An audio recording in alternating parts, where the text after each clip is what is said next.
Nous sommes certainement un peuple privilégié d'être ici ce matin, d'être vivants sur la terre pour voir un autre grand temps de Pâques. Pâques nous apporte toujours quelque chose de tellement glorieux, de nouvelles espérances. Et comme c'est formidable. Et juste au moment où j'entrais dans la pièce, là-bas, ce matin, quelqu'un est venu me voir et m'a dit, « Frère Branham, vous savez, le petit bébé, ou le petit enfant, ou quelqu'un pour qui on a prié à Chautauqua l'année dernière, qui était censé se faire enlever le cœur, en faire corriger des valves, ou quelque chose comme ça. Il a dit, le bébé a été guéri, et il est dans le bâtiment ce matin. En effet, il est assis ici ce matin. Alors, c'est très bien. Nous entendrons ce petit témoignage, peut-être juste avant de commencer l'autre service. Et nous sommes simplement un peuple heureux. Maintenant, je vais demander à Frère Neville s'il veut bien lire le passage de l'Écriture dans Matthieu ou dans Luc, l'un des deux, à propos de la résurrection. Si vous ne l'avez pas déjà lu, l'as-tu lu, frère? Donc, pendant que nous nous préparons pour la prière. Et maintenant, après ce service, il y aura le service de guérison. Une fois ce service terminé, vous irez prendre votre petit déjeuner. Puis, après cela, nous reviendrons de nouveau à 9h30 et nous commencerons un autre service. Après, il y aura le service de guérison et après, il y aura le service de baptême. Et quel beau moment pour le baptême! Oh là là, la résurrection. C'est pour ça que nous sommes baptisés, parce qu'il est ressuscité. Je me souviens qu'avant que nous ayons notre baptistère ici, j'avais l'habitude d'emmener les gens là-bas, à la rivière, tôt, par des matins frais et glaciaux, pour baptiser les gens là-bas, dans la rivière. Il y a quelque chose à ce sujet c'est un moment sacré. Pâques, c'est un grand moment. Je regardais frère Pat Tyler, assis ici. Je parlais justement à quelqu'un hier soir que lors de nos dernières réunions dans l'Oklahoma, j'essaie maintenant, et je vais l'annoncer, de mettre de côté, jusqu'à ce que Dieu m'appelle à le faire, mon ministère de discernement de longue date, parce que je pense, au début, que le nouveau ministère est en train d'arriver. L'autre soir, personne n'en savait rien. Je l'ai testé sur un enfant qui s'avançait sur l'estrade. Il était né aveugle quand il était bébé, et il était totalement aveugle, un garçon d'environ 16 ans. Et immédiatement, il a poussé un cri, « Frère Branham, je le peux voir !» Et là, Pat qui se tenait tout près du garçon, quand ses yeux se sont ouverts pour la première fois de toute sa vie. Et alors, je crois que vous, ici, vous avez de grandes attentes, de même que moi, car je m'attends à quelque chose, à ce que Dieu fasse quelque chose pour nous et nous élève à un autre niveau que celui où nous étions. Courbons maintenant la tête pour prier. Notre bienveillant Père Céleste, alors que nous nous sommes rassemblés ici ce matin, dans la petite église au bord de la route, nous te sommes vraiment reconnaissants pour tout ce que cela signifie pour nous, et particulièrement en ce matin de Pâques. S'il n'y avait pas eu de Pâques, nous ne serions pas là où nous sommes aujourd'hui. C'est Pâques qui a scellé toutes les promesses de Dieu. Cela nous les a confirmées. Tout ce qu'il a jamais promis, tout cela est devenu une réalité à Pâques. L'un des plus grands jours de célébration que nous puissions avoir dans l'année. Et nous te demandons, Seigneur, aujourd'hui, de réconforter nos cœurs. Alors que nous sommes assis, nous attendons, et nous sommes dans l'attente de voir le Saint-Esprit qui est venu après Pâques, venir sur nos cœurs et nous réconforter et restaurer notre foi par de grandes mesures puissantes, afin que nous puissions mener la vie que Jésus nous a destinée à mener. Nous prions pour chaque individu sans exception, et en particulier pour ceux qui ne peuvent pas sortir et qui ne peuvent se rendre à aucun service aujourd'hui. Dieu, sois avec eux, et que ce Pâques-ci soit pour eux un vrai Pâques, qu'ils sortent de leur lit et qu'ils obtiennent une nouvelle santé qu'ils n'ont jamais connue auparavant. Accorde-le, Seigneur. Puisse chacun de tes prédicateurs, chacun de tes serviteurs, partout dans le monde aujourd'hui, qui célèbre ce grand jour commémoratif, puisse-t-il avoir l'onction, la force et la puissance pour apporter à leurs assemblées les brebis qui sont dans l'attente, la nourriture que Dieu a en réserve pour son peuple. Accorde-le, Seigneur. Nous attendons humblement notre portion au nom du Seigneur Jésus-Christ. Amen. Je vais demander à Frère Neville de lire le passage des Écritures sur la résurrection. Après le sabbat, à l'aube du premier jour de la semaine, Marie de Magdala et l'autre Marie allèrent voir le sépulcre. Et voici, il y eut un grand tremblement de terre, car un ange du Seigneur descendit du ciel, vint rouler la pierre et s'assit dessus. Son aspect était comme l'éclair, et son vêtement blond comme la neige. Les gardes tremblèrent de peur et devinrent comme morts. Mais l'ange prit la parole et dit aux femmes, « Pour vous, ne craignez pas, car je sais que vous cherchez Jésus qui a été crucifié. Il n'est point ici, il est ressuscité, comme il l'avait dit. Venez, voyez le lieu où il était couché, et allez promptement dire à ses disciples qu'il est ressuscité des morts. Et voici, il vous précède en Galilée. C'est là que vous le verrez. Voici, je vous l'ai dit. » Elles s'éloignèrent promptement du sépulcre, avec crainte et avec une grande joie, et elles coururent porter la nouvelle aux disciples. Et voici, Jésus vint à leur rencontre et dit, « Je vous salue. » Elles s'approchèrent pour saisir ses pieds, et elles se prosternèrent devant lui. Alors Jésus leur dit, « Ne craignez pas, allez dire à mes frères de se rendre en Galilée, c'est là qu'ils me verront. » Pendant qu'elles étaient en chemin, quelques hommes de la garde entrèrent dans la ville et annoncèrent aux principaux sacrificateurs tout ce qui était arrivé. Ceux-ci, après s'être assemblés avec les anciens et avoir tenu conseil, donnèrent aux soldats une forte somme d'argent, en disant, « Dites, ces disciples sont venus de nuit le dérober, pendant que nous dormions. Et si le gouverneur l'apprend, nous l'apaiserons, et nous vous tirerons de peine. » Les soldats prirent l'argent et suivirent les instructions qui leur furent données. Et ce bruit s'est répandu parmi les Juifs jusqu'à ce jour. Les 11 disciples allèrent en Galilée, sur la montagne que Jésus leur avait désignée. Quand ils le virent, ils se prosternèrent devant lui, mais quelques-uns eurent des doutes. Jésus, s'étant approché, leur parla ainsi. « Tout pouvoir m'a été donné dans le ciel et sur la terre. Allez, faites de toutes les nations des disciples, les baptisant au nom du Père, du Fils et du Saint-Esprit. Et enseignez-leur à observer tout ce que je vous ai prescrit. Et voici, je suis avec vous tous les jours jusqu'à la fin du monde. » Amen. Ajoute ses bénédictions à la lecture de sa parole. Bon, nous voulons dire, annoncer de nouveau maintenant, en ce qui concerne les services du matin. Ils se poursuivront à 9h30, dès que nous aurons terminé cette réunion-ci de ce matin. Et alors, nous appelons ceci notre service du lever du soleil. Et nous avons de grandes choses à vous rapporter au sujet des réunions qui ont eu lieu. Et nous voulons que vous, qui êtes malades et affligés, que vous veniez tous avec foi ce matin pour croire que ce Jésus ressuscité vit aujourd'hui et qu'il est exactement le même qu'il a toujours été. Il n'a pas changé du tout. Maintenant, je veux lire un petit passage de l'Écriture ici, qui se trouve au chapitre 19 de Job, à partir du verset 15. Je suis un étranger pour mes serviteurs, mes servantes. Je ne suis plus à leurs yeux qu'un inconnu.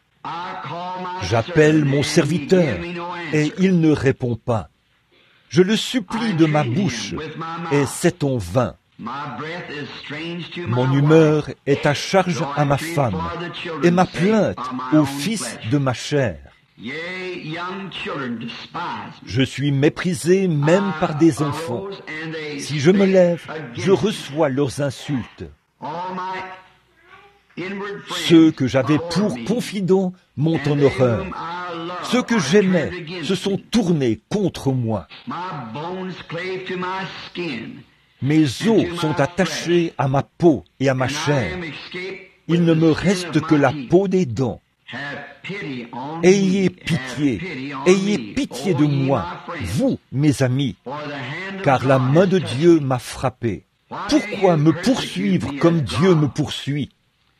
Pourquoi vous montrer insatiable de ma chair? Oh, je voudrais que mes paroles fussent écrites maintenant, qu'elles fussent rédigées dans un livre. Je voudrais qu'avec un burin de fer et avec du plomb, elles fussent pour toujours gravées dans le roc.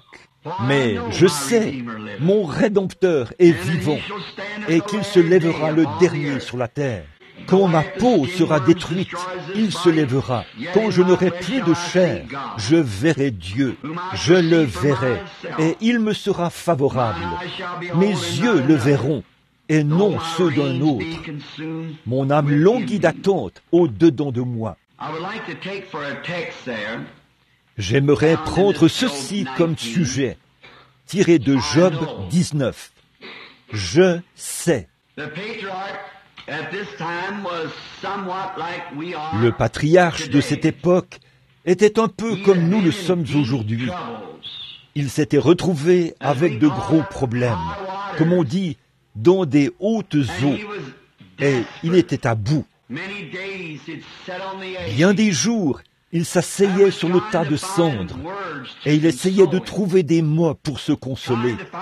Il essayait de trouver quelque chose qui lui donnerait du courage. Et quelque chose qui le réconforterait, alors qu'il voyait sa vie dépérir.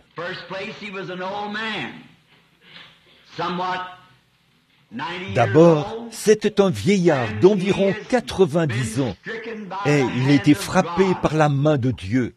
Or, nous savons que Dieu ne l'avait pas touché de sa main, mais que Dieu avait permis à Satan de le toucher. Dieu n'utilise que des intermédiaires pour faire les choses. Si Dieu veut qu'un mal soit fait, il laisse simplement Satan aller le faire. Et s'il veut que le bien soit fait, il a ses serviteurs qu'il laisse aller le faire. Et Satan avait touché Job dans un but, pour l'éprouver, parce que lui et Dieu avaient eu un débat. Et Dieu a dit à Satan, « J'ai un serviteur sur la terre, il n'y a personne comme lui. Tout ce que je lui dis, il le fait. C'est un homme parfait et un homme juste. » Et Satan a dit, « Si tu me le livres, je l'amènerai à te maudire en face. » Job ne savait pas que toutes ces choses se passaient, et le patriarche a été plongé dans une profonde détresse. Pourtant, d'une manière ou d'une autre, quand tout lui avait été enlevé, il a quand même maintenu sa position en Christ. « Je sais que mon Rédempteur est vivant », a-t-il dit. Eh bien, nous en arrivons à ces situations-là. Cela nous arrive à tous. Et je crois qu'aujourd'hui, nous sommes réunis ici pour quelque chose de semblable, dans ce même but. Nous sommes tous sur le tas de cendres. Nous avons nos ennuis, et nos hauts et nos bas, et nos mauvais moments, et nos maladies, et nos chagrins, et nos déceptions. Alors nous venons comme ceci, un matin, ce matin de Pâques, pour trouver des paroles de réconfort, comme Job essayait d'en trouver auprès de ses amis. Aucun d'eux ne pouvait lui apporter la moindre consolation. À cause des problèmes qu'il avait, il l'accusait d'avoir péché en secret. Alors, au milieu de tous ces problèmes, Dieu est venu à son secours. Job s'interrogeait, car il savait que non seulement sa maladie et ses ulcères, les problèmes, les chagrins d'avoir perdu sa famille et toutes ses richesses, qu'à cause de toutes ces choses, il était sur le point de perdre la vie. Mais il était un vieillard, bien avancé en âge, et il savait qu'il allait descendre dans la tombe. Et sachant ceci, il croyait qu'il y avait quelqu'un qui l'avait amené sur la terre. Il n'aurait pas pu simplement venir ici par lui-même. Et il savait qu'il venait d'un père et d'une mère. Mais pourtant, ce père et cette mère devaient avoir eu quelqu'un qui les avait amenés ici. Et on en revenait toujours à l'originel. Qui a amené le premier être? Puis ils aient demandé ceci: c'est étrange que je sois ici, en train de me promener. J'ai une vie supérieure à celle de l'animal, une vie supérieure à celle de la vie végétale. Mais pourtant nous voyons qu'il a dit, si l'arbre meurt, il revivra. Et si une fleur meurt, elle revivra. Mais il a dit, l'homme se couche, il expire, et où est-il? Ses fils viennent le pleurer et l'honorer, et il l'ignore. Et il se demandait, qu'est-ce qui ferait en sorte que Dieu permette à une vie comme celle-là de revivre, comme celle des fleurs et des plantes, mais qu'un homme, lui, ne pourrait pas revivre? Tout cela le troublait. Et si nous voulons bien nous servir de cela pour tirer une conclusion ce matin, et c'est pour ça que nous sommes ici. Nous avons entendu l'histoire de Pâques maintes et maintes fois, et nous l'avons lu et relu. Et aujourd'hui, dans vos émissions à la radio, vous entendrez différents ministres en parler. Mais j'ai pensé, pour mon petit groupe ce matin, que le Seigneur m'a donné, que je l'aborderais d'un point de vue différent, si je le pouvais, pour traiter de... Pourquoi ces problèmes nous arrivent-ils? Qu'est-ce qui fait que ces choses arrivent? Pourquoi un chrétien devrait-il être perplexe? Pourquoi tout ne se déroulerait-il pas parfaitement bien pour un chrétien? Mais ce n'est pas le cas, et nous le savons. Et il nous arrive parfois d'avoir plus de problèmes quand nous devenons chrétiens que quand nous étions pécheurs. Bien sûr, il est écrit, de nombreux malheurs atteignent le juste, mais de tous, Dieu le délivre. Dieu a promis qu'il y aurait de nombreux malheurs, des sentiments étranges, des choses étranges qui dépasseraient notre entendement. Mais ces choses arrivent toujours pour notre bien. Nous ne pouvons pas les comprendre, parce que si nous les comprenions, alors pour nous, il ne serait pas question de foi. Nous nous reposerions sur une compréhension. Mais nous mettons en pratique, et nous possédons, et nous croyons par la foi sa parole. Ces choses vont produire pour nous quelque chose de bon. Si nous pouvions saisir cela aujourd'hui, ce matin, si nous pouvions saisir que tous nos problèmes, et aucun de nous n'est à l'abri d'en avoir, et si nous pouvions nous rendre compte que ces choses arrivent pour notre bien.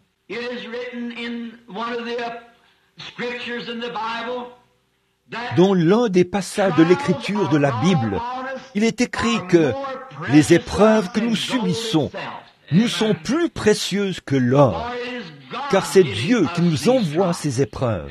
Après que nous sommes devenus sa propriété, après notre confession, notre baptême et notre promesse de marcher pour lui dans cette vie, alors toutes les épreuves qui nous arrivent ont pour but de nous perfectionner pour sa gloire.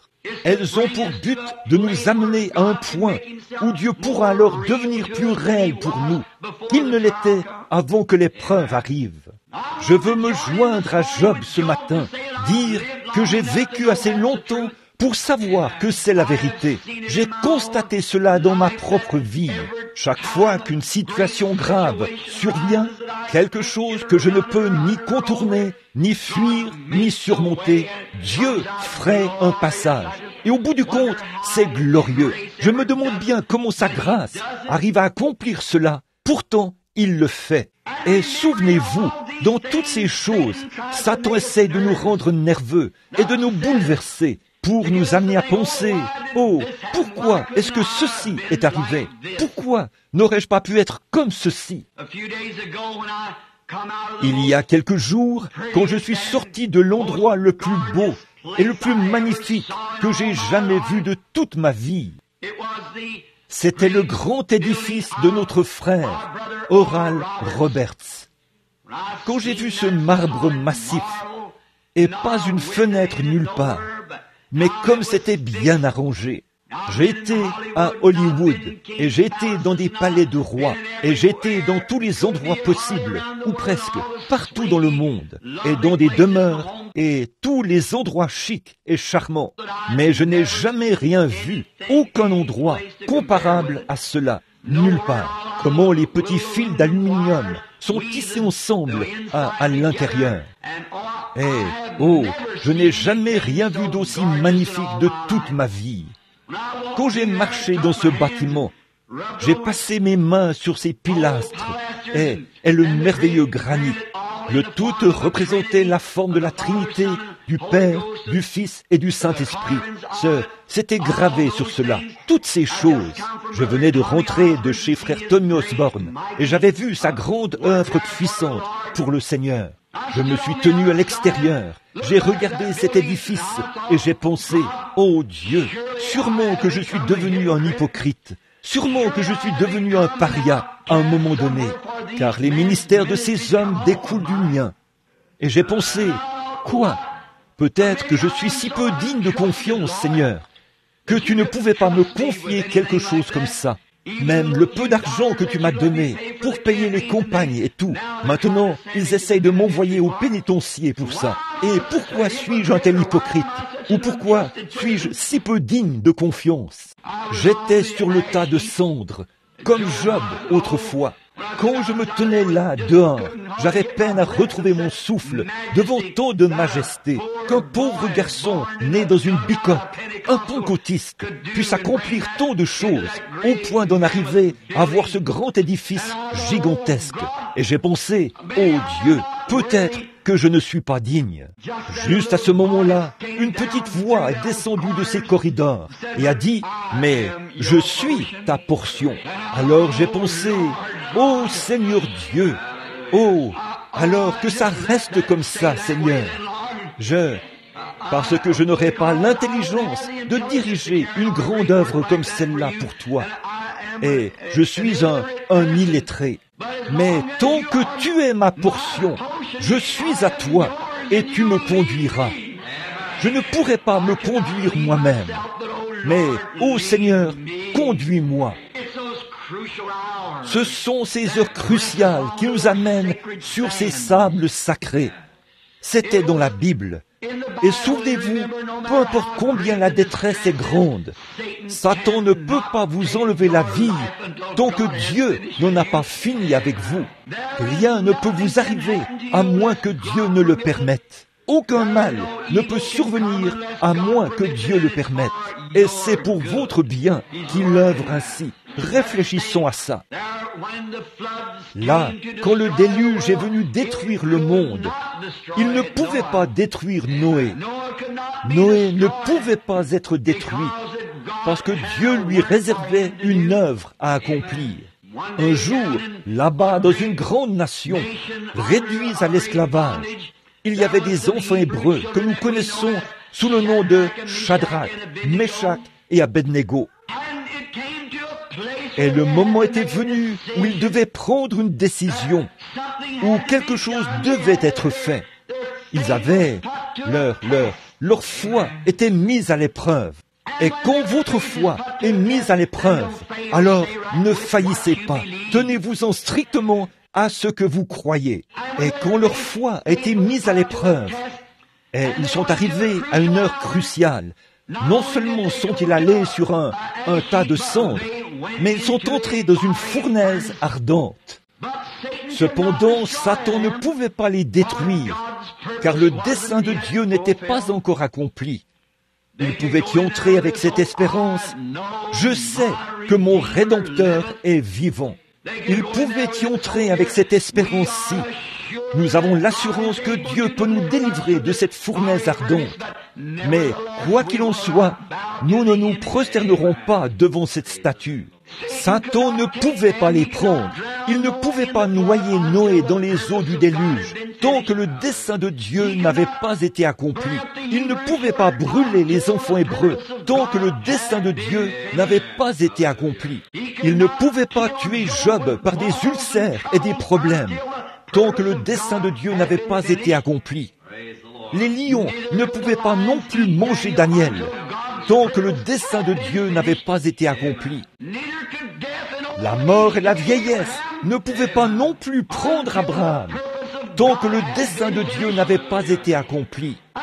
Et cela ne peut pas non plus vous prendre, ni me prendre, tant que le dessein de Dieu pour notre vie n'est pas accompli. Alors ces choses nous donnent une consolation. Et pourquoi Dieu permet-il que des problèmes arrivent? Dieu harnache les problèmes, leur place un mort dans la bouche et les oblige à lui obéir. Et ces problèmes nous amènent à une communion plus étroite avec Dieu. Il n'y avait pas eu d'arc-en-ciel avant le déluge. Mais après que Noé a été contraint de vivre cette situation, à flotter 40 jours et 40 nuits dans une tempête, et la petite arche qui tombait dans l'eau, c'est après le déluge qu'il a vu l'arc-en-ciel pour la première fois. L'alliance de l'espérance, l'alliance de la promesse. Après avoir traversé la tribulation, alors il a vu la promesse. C'est comme ça que vous voyez la promesse, après avoir traversé la tribulation. J'aime ce poème, ou ce psaume. Dois-je être transporté à ma demeure céleste, sur un lit de roses, alors que d'autres ont combattu pour remporter le prix et naviguer à travers des mers de sang? Nous demandons le réconfort et la paix. Dieu nous donne les meilleures choses qu'il peut nous donner, des épreuves et des tribulations. C'est mieux que le réconfort et la paix. Notre réconfort se trouve juste au-delà du fleuve. Ce n'est que lorsque les enfants hébreux ont été forcés d'entrer dans la fournaise ardente, l'une de leurs plus rudes épreuves, qu'ils ont vu que quelqu'un qui était semblable au Fils de Dieu était là, parmi eux. Leurs ennuis ont amené le Fils de Dieu à se tenir parmi eux, dans la brise, pour repousser la chaleur intense. Mais ce n'est que lorsqu'ils sont entrés dans le feu que ce consolateur est apparu. C'était Daniel qui avait résolu en son cœur de ne pas se souiller avec les choses du monde. Et il était contraint de passer par une épreuve, à savoir s'il allait prier Dieu ou aller dans la fosse aux lions. Mais c'est après qu'il a subi les pressions et qu'il a été jeté dans la fosse aux lions. C'est après cela qu'il a vu l'ange du Seigneur qui se tenait là avec lui pour les garder à l'écart. Cette grande colonne de feu se tenait entre lui et les lions. Et les lions n'ont pas pu l'atteindre parce qu'il avait traversé les épreuves, les tentations et les difficultés. Il savait que son Dieu était capable de le délivrer de cela. C'était Abraham, après qu'il avait vu la terre devenir stérile et la sécheresse s'installer, et Lot qui s'était séparé pour aller vivre dans le luxe du monde. C'était après qu'il avait entendu les gémissements et les cris de ses bergers, car il n'y avait pas d'herbe pour son bétail. Malgré tout, il est resté dans le pays que Dieu lui avait donné et dans lequel il lui avait dit de séjourner. Et ce jour-là, après avoir été mis à l'épreuve, au point où sa patience était à bout, c'est ce jour-là, une fois l'épreuve terminée, qu'il a parlé face à face avec Elohim, sous le chêne, ce jour-là. C'était après qu'il avait subi ces épreuves, après qu'il avait traversé les difficultés qu'il avait traversées, que Dieu lui est apparu sous la forme d'un homme. Il s'est assis là et lui a dit qu'il était marié et que sa femme s'appelait Sarah. Et il a dit qu'elle s'était moquée de lui dans la tente derrière lui. C'est là qu'Abraham l'a appelé Elohim. C'était après l'épreuve et la tribulation. Oh, si seulement l'Église pouvait prendre conscience aujourd'hui d'où elle en est, pour constater qu'après les ennuis et les épreuves, les rires et les moqueries, les choses que l'Église a traversées, l'Église pentecôtiste, nous voyons Dieu au milieu de nous accomplir de grands signes et des prodiges. après les peines et les ennuis du jour, après que tout sera passé, alors nous verrons enfin Jésus. Il m'attendra. Jésus, si beau et fidèle. Sur son beau trône, il nous accueillera à la maison. Une fois le jour terminé, pendant qu'il fait jour, travaillons. Tous ces grands hommes, ça prendrait une grande partie de notre réunion du matin si nous les mentionnions tous. Ils sont passés par des épreuves et ils ont vu Dieu. Ils sont passés par des épreuves et ils ont vu des anges. Ils sont passés par des épreuves et des révélations et vu des signes et des prodiges et des choses. Mais, oh, aucun d'eux n'a vu ce que Job a vu. Tous ces hommes, après avoir vu des anges et vu Dieu et toutes ces choses, ils n'ont jamais rien vu qui puisse leur donner l'espoir qu'il y a quelque chose au-delà de la tombe. Mais Job a vu la résurrection. Il a vu Pâques. Il a vu la chose qui réconforte chaque cœur. Et quand il l'a vu, oh, je voudrais que mes paroles soient écrites dans un livre. Oh, je voudrais qu'avec un burin de fer, elles soient gravées dans le roc. Vous voyez, tout s'était retourné contre lui. Même ses serviteurs ne voulaient pas lui parler. Sa femme était une inconnue. Il était là, sur le tas de cendres. C'était une grande épreuve. Et les gens de l'Église sont allés le voir et lui ont tourné le dos pendant 7 jours. Et il n'y avait personne pour le réconforter. Alors, il a dû avoir la vision de Pâques quand il s'est écrié « Je sais que mon Rédempteur est vivant et qu'au dernier jour, il se tiendra sur la terre. Je sais. Oh, je voudrais qu'avec un burin de fer, mes paroles soient écrites dans une pierre. Je voudrais que mes paroles ne puissent plus jamais s'effacer, car je sais que mon Rédempteur est vivant. Je sais. Qu'est-ce que tu sais, Job? Je sais que mon Rédempteur est vivant. Avez-vous remarqué? Non seulement c'était quelqu'un de vivant, mais il était un Rédempteur pour Job. Oh, béni soit le nom du Seigneur. Je suis si heureux d'être une partie de Pâques, d'être une partie de cette résurrection. Et nous en sommes une partie ce matin, parce qu'en nous habite cette vie de la résurrection. Nous, le participant qui a produit Pâques. Je sais que mon Rédempteur, qu'est-ce que vous savez? Ce n'est pas une supposition pour moi. Nous avons trop de suppositions aujourd'hui. Je sais que mon Rédempteur est vivant. Oui, monsieur. Eh bien, qu'est-ce qu'il était? S'il était vivant, il était un Rédempteur pour Job. Mon personnel, mon Rédempteur est vivant. Et que sais-tu d'autre, Job? Qu'as-tu vu dans cette vision?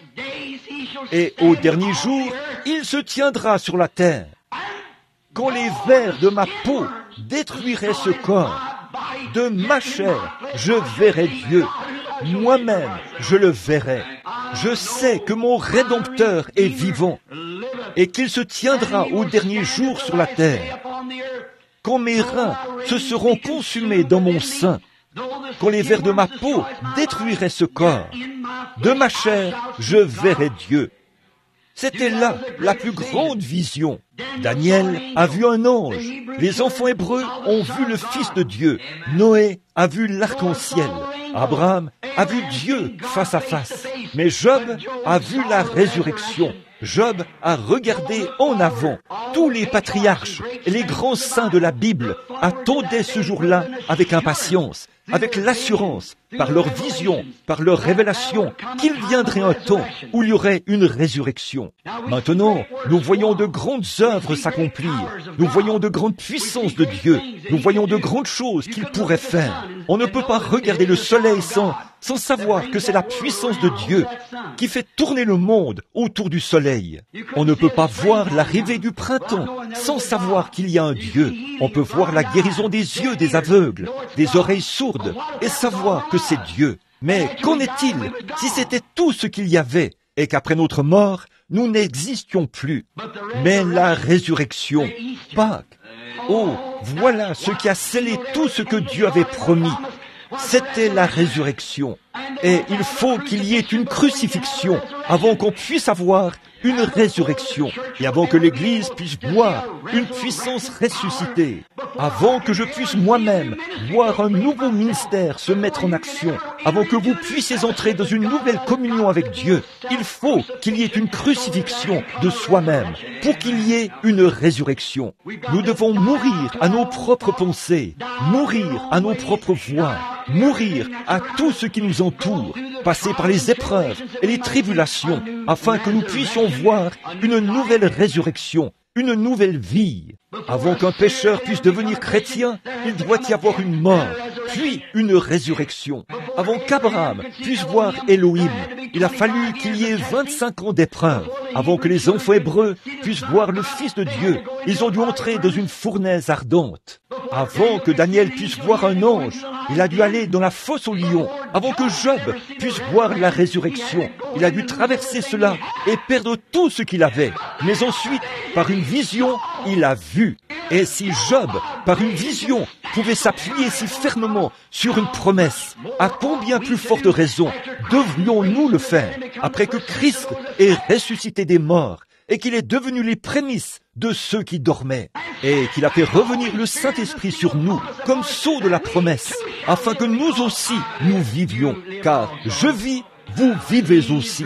Nous voyons sa glorieuse présence au milieu de nous, à l'œuvre, accomplissant les mêmes signes et prodiges qu'il a accomplis sur la terre, ce qui nous donne l'espérance. Et nous arrivons à la résurrection, et là, nous restons sur notre tas de cendres. Relevons-nous du tas de cendres aujourd'hui, avec une nouvelle vision, avec une nouvelle puissance, avec une nouvelle détermination, afin que nous voyions Dieu dans sa puissance. Nous voyons venir la résurrection des choses. Nous sommes à l'heure de la mort. Nous sommes là, aux portes de la mort. Les nations sont aux portes de la mort. La Russie a maintenant découvert une nouvelle arme. Comme vous l'avez tous entendu à la radio et tout, ils n'ont pas besoin de venir ici et de faire exploser le pays avec une bombe. Ils peuvent simplement introduire un petit quelque chose ici. Confier cela à leurs espions pour lancer un petit truc dans n'importe quel pays et tout le monde sera paralysé pendant 24 heures. Ils viendront alors et quand vous vous réveillerez, il y aura un Russe en train de vous donner des coups de pied dans le côté, un grand garde russe en train de prendre votre maison, de violer votre femme, de jeter vos enfants dans la rue et de prendre votre maison. Ils peuvent le faire. Ils ne perdraient rien. Ils l'ont. Personne ne sait ce que c'est. Vous voyez, tout sert à nous amener là. Maintenant, ils peuvent utiliser ça et ne pas en avoir peur, parce que personne d'autre n'a cette chose. Nous ne savons pas comment ça viendra, ce qui va arriver, mais nous savons une chose. Nous sommes sur le tas de cendres. La nation est sur le tas de cendres. Le monde est sur le tas de cendres. Et parce que le monde est sur un tas de cendres, je suis si heureux que l'Esprit de Dieu puisse venir et que nous puissions dire « Je sais que mon Rédempteur est vivant et qu'au dernier jour, il se tiendra sur cette terre. Un jour, il viendra. » Ce n'est pas étonnant que le poète ait écrit « En vivant, il m'a aimé. En mourant, il m'a sauvé. Enseveli, il a emporté mes péchés au loin. En ressuscitant, il a justifié gratuitement pour toujours. Un jour, il reviendra. Ô jour glorieux! » Il avait fallu un Gethsémané, des gouttes de sang sortant de sa peau, avant il a fallu une cruelle agonie au calvaire, avant qu'il ne puisse y avoir la preuve d'un Dieu éternel qui pouvait ressusciter les morts. Il a fallu un Gethsémané et un calvaire pour produire un Pâques. Certainement, ces apôtres, ce matin-là, ils étaient si découragés que Pierre a dit « Je suis tellement découragé que je crois que je vais simplement retourner pécher. Je vais retourner là-bas. Je l'ai vu. » Ils avaient de grandes espérances et ils avaient cru et tout jusqu'à ce grand moment sombre. Qu'est-ce que Dieu faisait? Il était en train d'amener ses apôtres sur un tas de cendres. Il les amenait à un point où leur foi leur serait confirmée. Et Pierre a dit « Je l'ai vu accomplir de grands miracles en Galilée, mais il repose là-bas, mort et froid, dans le tombeau. Je crois que je vais simplement me rendre à la mer ce matin, jeter un filet et aller à la pêche. Peut-être que je porterai les regards sur la mer et je verrai ce qu'il en est. Je me souviens de l'avoir vu quand il nous attendait sur la rive. Je crois que je vais y aller. Et les apôtres ont dit, « Tu sais quoi? Je crois que je vais aller avec toi. » Oh, ils avaient le cafard. Ils avaient pleuré au point que leurs yeux étaient enflés. Comme nous savons, après avoir passé par ces moments-là, comme nous le savons, nous connaissons tous ces choses. Je me souviens quand j'ai déposé un être précieux là-bas dans la tombe, au sommet de la colline, là-bas, appelé le cimetière de l'Est, ou le cimetière de Walnut Ridge. Oh, j'ai déposé un petit bébé là-dedans, et je pleurais dans les bras de ma mère, jusqu'à ce que je ne puisse plus pleurer. J'avais fait tout ce que je pouvais. J'ai même pris une arme à feu pour essayer de me suicider, tant j'étais dans tous mes états. Et c'est à cette heure-là, dans cette petite pièce là-bas, à genoux, que les cieux se sont ouverts de nouveau. Et je l'ai vu, debout là, dans la splendeur de l'immortalité. C'est à cette heure-là que j'ai senti ses bras autour de mes épaules. Et elle a dit, « Bill, tu ne comprends pas. Nous sommes dans une bien meilleure situation que toi. Vous voyez, il faut une crucifixion. Il faut écraser la fleur pour en dégager le parfum. Il faut écraser une vie pour en tirer le meilleur parti qui soit. C'est pour ça que Jésus a dû être écrasé, pour produire ce qu'il était. Il ne pouvait pas se tenir là avant la crucifixion et dire « Tout pouvoir dans les cieux et sur la terre a été remis entre mes mains. » Mais après la crucifixion, il pouvait se tenir là et dire « Tout pouvoir dans les cieux et sur la terre a été remis entre mes mains. » Mais qu'est-ce qu'il a fallu faire? Il a d'abord fallu que la crucifixion arrive. Il a fallu que les apôtres soient écrasés et déçus. Ils avaient vu leur Sauveur, celui qu'ils avaient aimé, et ils l'avaient même vu ressusciter les morts de la tombe. Ils l'avaient vu faire cela, et là, ils pensaient, il est là, froid, dans la tombe, lui-même, ce matin. Il a fallu ces gens qu'il avait vus ouvrir les yeux des aveugles, qu'il avait vus se tenir là et percevoir les pensées mêmes qui étaient dans le cœur des gens. Comment n'a-t-il pas su, disait-il, qu'il venait le chercher? Comment le savait-il? Pourquoi ne savait-il pas que Judas allait le trahir? Pourquoi ne savait-il pas que les soldats gravissaient les montagnes, là, armés de bâtons, d'épées et tout, pour l'attraper? S'ils pouvaient percevoir leurs pensées. Vous voyez, le diable s'acharnait sur eux. Il les mettait sur un tas de cendres, et cela allait leur servir de témoignage. Je sais, non pas je pense, ou peut-être que c'est vrai. Je sais. Et n'oubliez pas, ces épreuves vous sont infligées dans le même but, de sorte que vous ne direz pas, eh bien, peut-être que ceci est vrai, peut-être que l'Écriture est vraie, peut-être que la guérison divine, c'est vrai, peut-être que le Saint-Esprit, c'est vrai. Mais quand vous vivez cette expérience et que vous vous levez de ce tas de cendres et que vous recevez la révélation de Dieu par le baptême du Saint-Esprit, vous pouvez crier, « Je sais que mon Rédempteur est vivant parce qu'il vit en moi. » Pierre a dit, « Je vais aller à la pêche. » Les apôtres ont dit, « Je crois que je vais y aller avec toi. » Et ils étaient là, sur leur tas de cendres, au milieu de la mer, et les ennuis qui continuaient à les accabler. Et je peux entendre l'un d'eux dire, « Oh, comment cela a-t-il pu arriver, Pierre? Comment est-ce possible qu'un homme tel que lui meure? Comment a-t-il pu être mis dans la tombe comme il l'a été? Comment a-t-il pu permettre à ces gens de lui cracher au visage et de lui arracher la barbe, de mettre cette couronne sur sa tête? Comment a-t-il pu faire ça? Oh, tout en étant Dieu, je n'arrive tout simplement pas à comprendre. Oh, quelle déception! Et tout à coup, ils ont jeté un coup d'œil sur la rive. Ils ont reçu exactement le même genre de révélation que Job avait reçu, car c'est là qu'ils ont vu ce que Job avait vu 4000 ans auparavant. Le Rédempteur se tenait là, vivant, frais et dispo, debout sur la rive.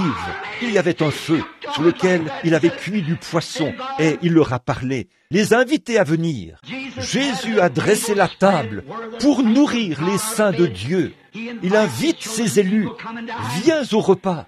De sa manne, il nous nourrit, subvient à tous nos besoins. Oh, qu'il est bon de souper avec Jésus-Christ tout le temps. Comme nous pouvons penser à cela, qu'il a fallu que ces grandes choses arrivent. Comment l'apôtre Paul, ce grand apôtre qui a traversé son temps de détresse quand il était témoin de la mort d'Étienne et qu'il l'a vu lever son petit visage vers le ciel, pendant que les pierres le frappaient au visage, et il a levé les yeux et a dit, « Je vois les cieux ouverts, je vois Jésus debout à la droite de Dieu. » Il a dit, « Seigneur, ne leur impute pas ce péché. » Et Paul, qui tenait les tuniques, cela l'avait placé pendant des semaines et des semaines sur le tas de cendres. Il marchait de long en large, si bien que son esprit était troublé, au point où il était en route vers Damas, pour s'efforcer de s'en sortir, comme un homme qui va vers une bouteille de whisky pour essayer de noyer son chagrin. Il était en train de vivre cela, quand une voix du ciel s'est fait entendre. Une grande lumière éclatante a dit, « Saul, Saul, pourquoi me persécutes-tu » Il l'a vu, il l'a reconnu, il a reconnu qu'il était le Jésus ressuscité, celui dont il avait été témoin de sa mort. Il était ressuscité. Oh, je peux me souvenir de ma propre vie, en route vers la destruction, quand j'ai entendu une douce voix. Je suis Jésus. Autrefois j'étais mort, mais je suis vivant au siècle des siècles, car je vis, tu peux vivre aussi. Depuis ce moment-là, j'ai mis ma main dans la sienne et je lui fais confiance dans les endroits sombres. Quand il y a des moments où je ne peux plus voir dans quelle direction je vais, je continue à lui faire confiance. Chaque croyant chrétien est contraint de passer par ces épreuves. Chaque croyant chrétien doit être mis sur le tas de cendres pour qu'il puisse en sortir avec une expérience. Je sais que mon Rédempteur est vivant. Nous ne sommes pas venus ici ce matin rien que pour nous asseoir et discuter de quelque chose d'historique qui est tout à fait vrai. Mais nous sommes venus ici avec un témoignage ce matin. Je sais que Jésus-Christ est le Fils de Dieu. Je le sais, sans l'ombre d'un doute. Je sais qu'il est ressuscité des morts et qu'il vit en moi aujourd'hui. Il est à moi et je suis à lui.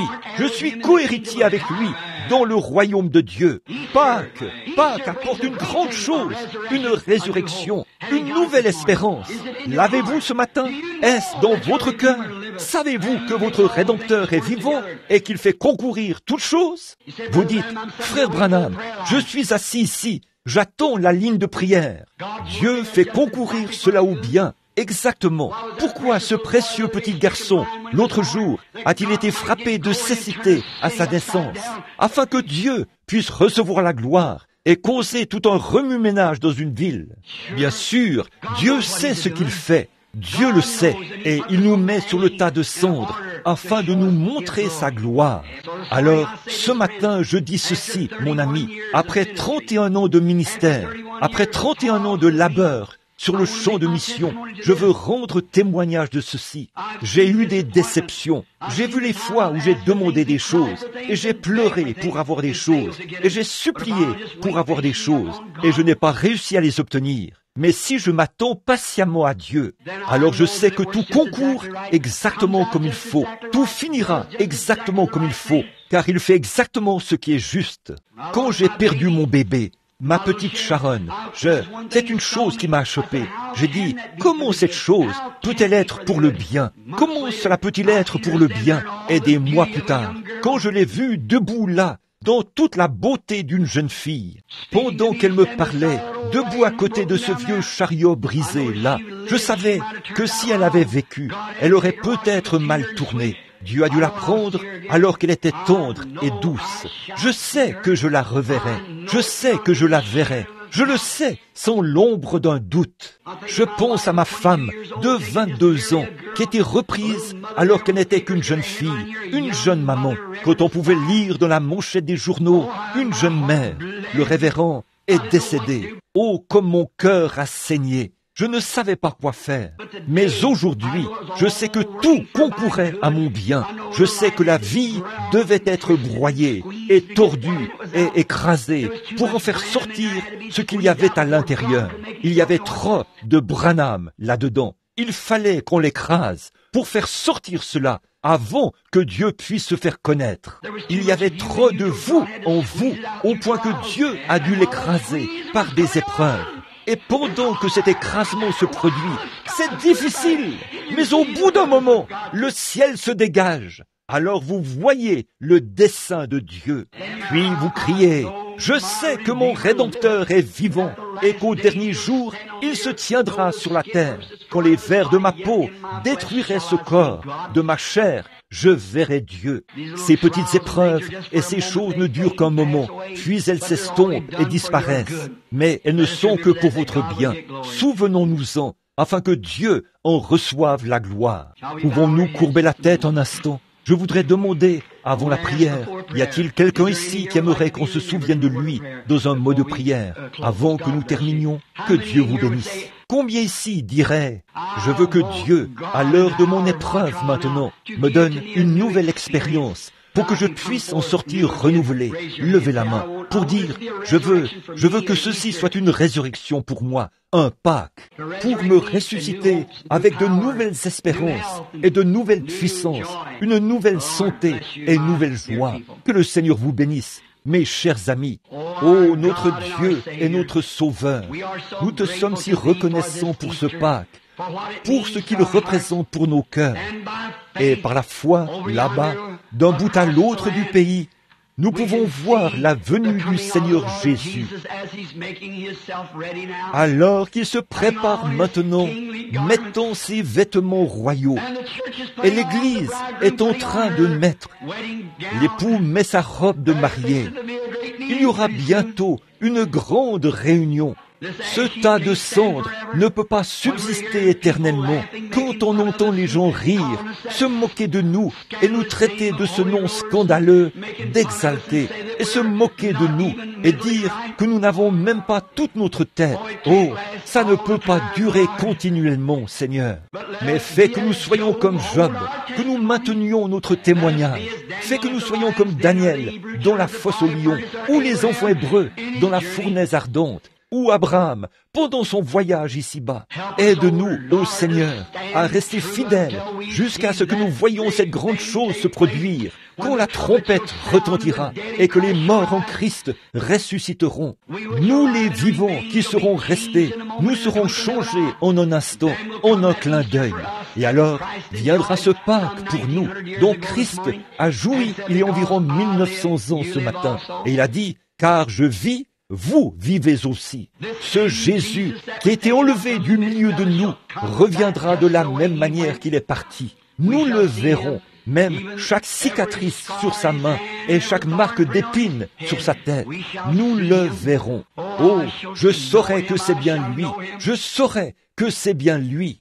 Et à son côté, je me tiendrai racheté.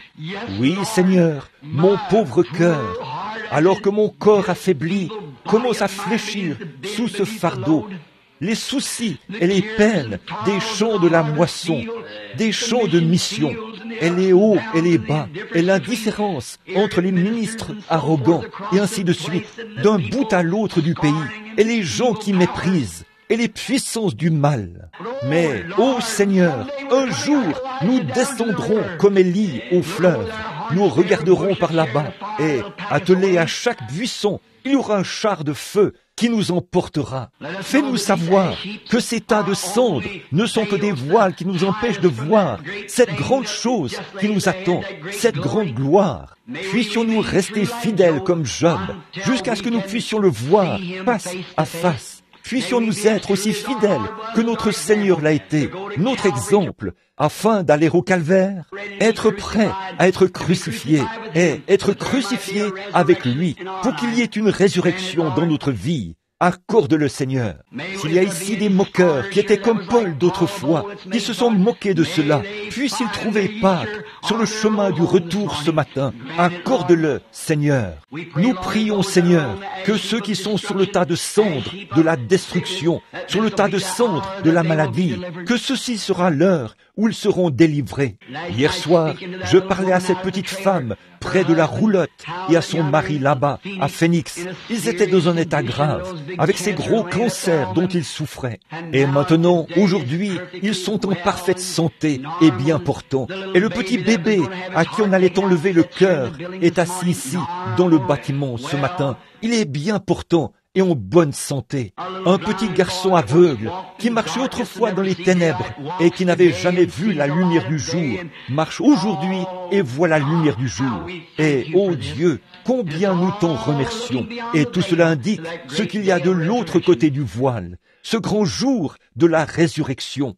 Accorde-le, Père, fais qu'il sache qu'il fallait que ces choses se passent ainsi. Ce petit garçon qui a pu voir et le petit enfant qui avait des problèmes cardiaques, pour qu'un témoignage puisse être donné aux autres. Toutes ces choses concourent au bien de ceux qui t'aiment. Tout cela a été rendu possible pour nous, parce qu'il y en a un qui a obéi pendant l'épreuve. Il y a eu quelqu'un qui a supporté l'épreuve, et c'est Jésus, celui qui était si obéissant au Père, que le Père l'a ressuscité le matin de Pâques, parce qu'il était impossible qu'il soit retenu par la mort, car je ne permettrai pas que mon sein voie la corruption, et je n'abandonnerai pas son âme dans le séjour des morts, car il était trouvé fidèle, faisant toujours ce qui était agréable au Père. Ô Dieu, puissions-nous toujours rester fidèlement à notre poste, peu importe nos épreuves et nos ennuis, quoi que ce soit, puissions-nous toujours dire, je sais que toutes choses concourent au bien de ceux qui aiment Dieu. Accorde-le, Père. Nous bénissons ces gens ce matin avec tes bénédictions. Ils sont arrivés de bonne heure, de différents lieux. Ils sont venus au tabernacle. Ils sont venus pour trouver du réconfort. Puissent-ils rentrer chez eux ce matin avec la puissance du Saint-Esprit qui brûle dans leur cœur. Marchons sur la route comme ceux qui revenaient d'Emmaüs en disant « Notre cœur ne brûlait-il pas au-dedans de nous ?» lorsqu'il nous parlait en chemin. Accorde-le, Père. Je te les confie maintenant au nom du Seigneur Jésus-Christ. Amen. Très bien, frère Neville. Et maintenant, n'oubliez pas les services. Nous n'aurons pas de quart de prière ce matin, parce que si nous avons des quarts de prière, tant et aussi longtemps que j'amènerai les gens à se tenir ici comme ça, je continuerai de m'appuyer sur ce don. Il faut que j'en arrive au point où je laisse ça de côté, au point où je puisse m'avancer ici et pouvoir... J'ai peur. Il me semble avoir peur. Et j'ai peur de faire une erreur. Perdre une bataille, ce n'est pas perdre une guerre. Patton a perdu plusieurs batailles, mais il n'a jamais perdu une guerre. C'est vrai. Et nous aussi, nous perdrons beaucoup de batailles, mais nous ne perdrons pas la guerre. Je ferai beaucoup d'erreurs, mais je ne perdrai pas la cause. Dieu l'a donnée, et Dieu prendra soin d'elle. C'est l'onction. Et maintenant, c'est le temps. Je crois que c'est l'heure. Et je commence, puisque c'est Pâques aujourd'hui. Je vais continuer comme je le faisais, prier pour les malades. Et si je peux, c'est l'onction. C'est quelque chose qui doit se produire en moi. Je n'y suis pas vraiment habitué. Ça vient d'une manière telle que je n'arrive peut-être pas à le détecter correctement. Mais je dois continuer jusqu'à ce que je le sache bien, chaque fois. Alors aujourd'hui sera le jour où j'essayerai, par la grâce de Dieu. Que le Seigneur vous bénisse maintenant, frère Neville. Et les services commenceront à 9h30, frère Neville.